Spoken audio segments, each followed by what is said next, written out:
Hello students, this is Ram from state एक academy. आज मैं आपको पार्ट एक इस जल प्रलय में इसके आपको कुछ इंपॉर्टेंट क्वेश्चन कराऊंगा जो आपसे 1 मार्क में पूछे जा सकते हैं, एमसीक्यू फॉर्म में भी पूछे जा सकते हैं। तो स्टार्ट करते हैं। क्वेश्चन नंबर 1, प्रश्न 1, मृत्यु का तरल दूत इस जल प्रलय में रिपोर्ट आज में किसे कहा गया है? इसके 4 ऑप्शंस हैं: पानी के बहाव को, सूखे को, अकाल को या बाढ़ के तेज बहाव को। स्टूडेंट्स, मृत्यु का तरल दूत कहा गया है बाढ़ के तेज बहाव को, क्योंकि जब बाढ़ आती है तो लाखों लोग जो है मर जाते हैं, मृत्यु हो जाती है उनकी। तो इसीलिए मृत्यु के तरल दूत, क्योंकि बाढ़ का पानी जो है वो तरल होता है और लाखों लोगों की जान ले लेते हैं, आप जानते ही हैं। तो इसका सही उत्तर है फोर्थ, बाढ़ के तरल भाव को।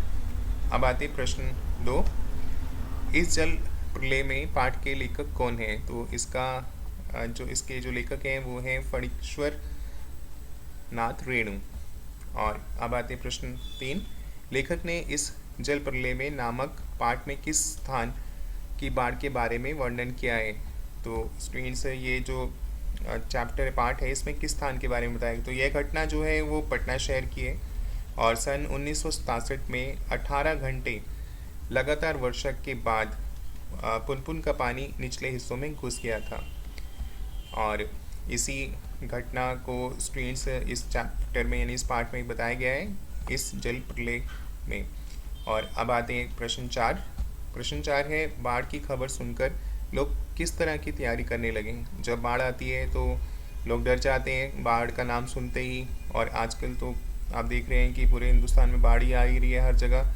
तो बाढ़ की खबर सुनकर लोग जो हैं वो अपने अपने ढंग से अपनी अपनी ज़रूरत के हिसाब से तैयारी करने लगे। जिसको जैसा समझ आ रहा कि वैसे करें और किसी तरह से सुरक्षित जगह पर जाएं और जो भी सामान वो ले जा सकते हैं वो ले जाएं, और जो नहीं जा पा रहे हैं वो घर में ही अपने खाने पीने का इंतज़ाम करें। जो जब सरकार मदद करेगी तब तक वो अपने खाने पीने का जो दिया सिलाई है, मोमबत्ती है, दवाई और केरोसिन ऑयल आदि का में लगे हुए थे। तो इसके आप इस तरह से लिख सकते हैं कि बाढ़ को सुनकर लोग अपने अपने ढंग से अपनी ज़रूरत का सामान जो है उसकी तैयारी करने लगे और लोग अपने सामान को सुरक्षित स्थानों पर ले जाते हैं, जैसे आप जानते ही हैं। और खाने का सामान, दिया सिलाई, मोमबत्ती, दवाइयाँ, केरोसिन आदि का प्रबंध करने में लगे हुए थे, ताकि जब बाढ़ का पानी घरों तक आ जाए या डूब तो उनको कुछ राहत मिले, ताकि जो उन्होंने सामान इकट्ठा किया उनसे वो अपना जीवन यापन कर सकें जब तक सरकारी मदद पहुंचती है। और अब आते प्रश्न 5, बाढ़ की सही जानकारी लेने और बाढ़ का रूप देखने के लिए लेखक क्यों उत्सुक था? लेखक ने बाढ़ के बारे में बहुत सुना हुआ था और पढ़ा भी हुआ था कि बाढ़ में ये सब होता है, और अब वो इसलिए उत्सुक था क्योंकि वो चाहता था कि वो अपनी आंखों से देखे। तो वह बाढ़ की विनाश लीला को स्वयं भोगने के लिए उत्सुक था। तो ये इसका उत्तर है। अगर आप कुछ पूछा जाएगा तो इस तरह से आप टिक कर देना अगर एमसीक्यू फॉर्म में आ रहे तो। अब आते क्वेश्चन 6, मृत्यु का तरल दूत किसे कहा गया और क्यों? और स्टूडेंट्स, मृत्यु का तरल दूत है मोटी डोरी की शक्ल में घेरुआ झाग फैन में उलझे बाढ़ के पानी को लेखक ने तरल दूत कहा गया है। यानी जो बाढ़ का पानी होता है काफ़ी मोटा और उसकी शक्ल होती है गेहुआ, झाग भी होती है उसके अंदर।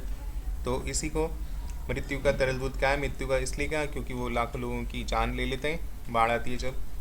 अब आते हैं क्वेश्चन नंबर 7, प्रश्न 7, खरीद बिक्री बंद हो चुकने पर भी पान की बिक्री अचानक क्यों बढ़ गई थी?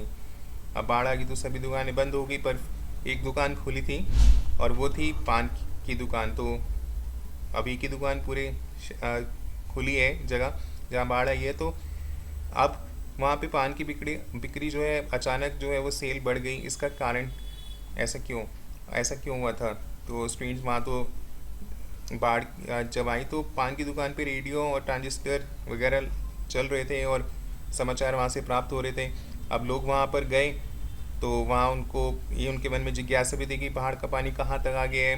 तो इसके बारे में, बाढ़ की सूचना लेने के बारे में वो पान की दुकान पर जाते थे और वहाँ पर पान भी खा लेते थे। तो पान की बिक्री अब तब बढ़ी गई।